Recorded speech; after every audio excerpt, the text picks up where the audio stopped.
G'day guys, it's me again.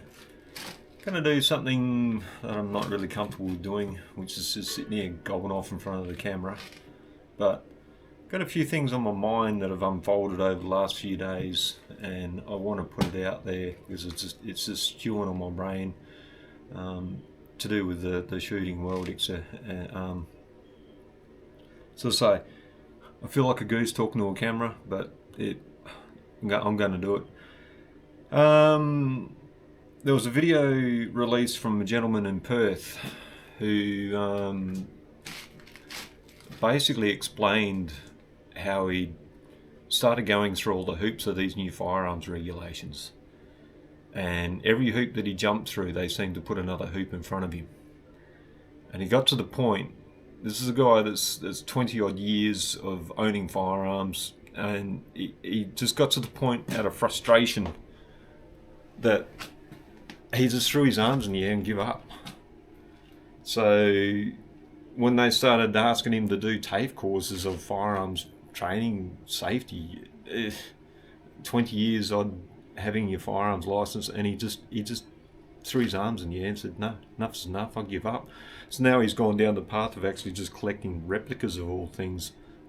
He did make the point, we can't even own a gel blaster because they regard them as a dangerous weapon or something here, which is mad.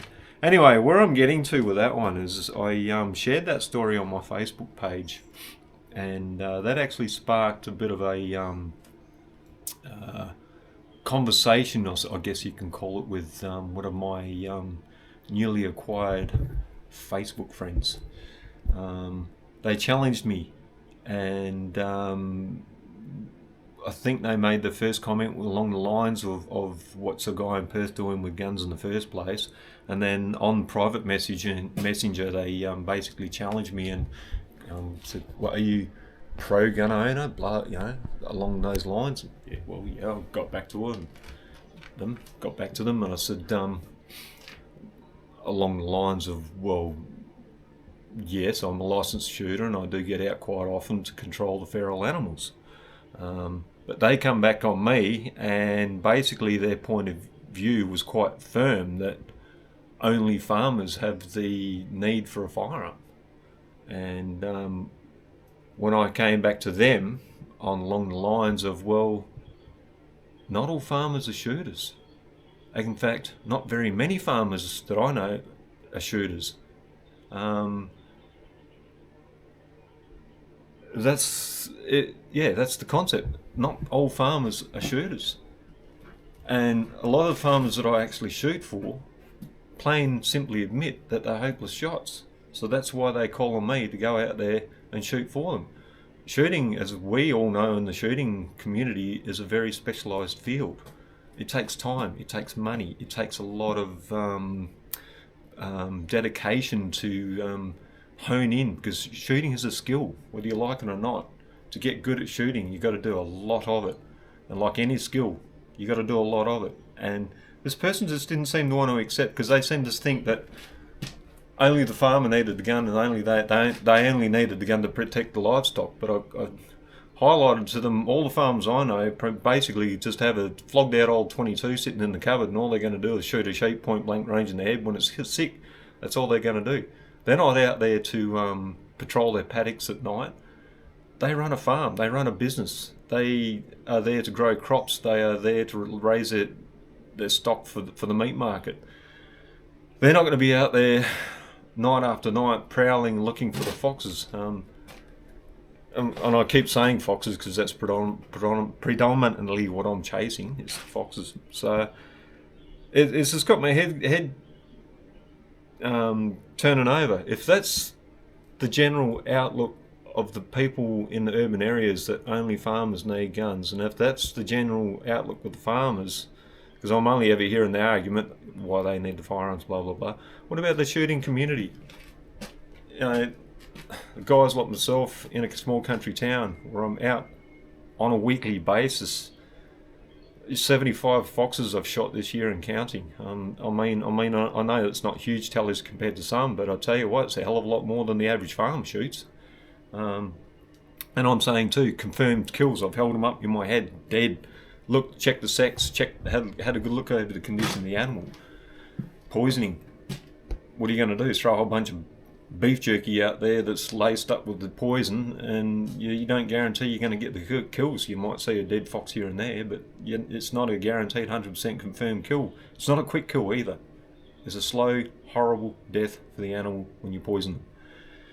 And when you don't shoot them right, it's a slow, horrible death for the animal. So, what I'm trying to say is, not all farmers are shooters. That's why they call upon people like myself to go out there and shoot them. I don't know what drives me to do it, but I just have this inner drive that I'll just get out there and do it.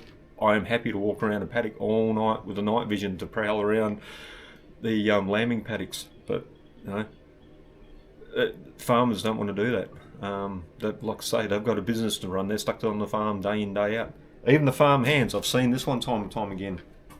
You get the farm hands that will get their first firearm, and they go out and we'll shoot, and they'll shoot the crap out of anything that walks and crawls out there for the first 12 months. Then the novelty's worn off. Then the farmer's relying on the good old reliable, dedicated shooter that's developed the skill, that's invested in his equipment, and he goes out there and he gets rid of the problems. Last point, because this video is already bunged on way too long that I don't want to bang the gums on, and it is Sunday and I do want to try and do something Project Valiant behind me. But last point, I don't think the people in the urban areas understand how many feral pests there are out here. As I say, I'm in an area where I've got mostly just rabbits and foxes, a few feral cats.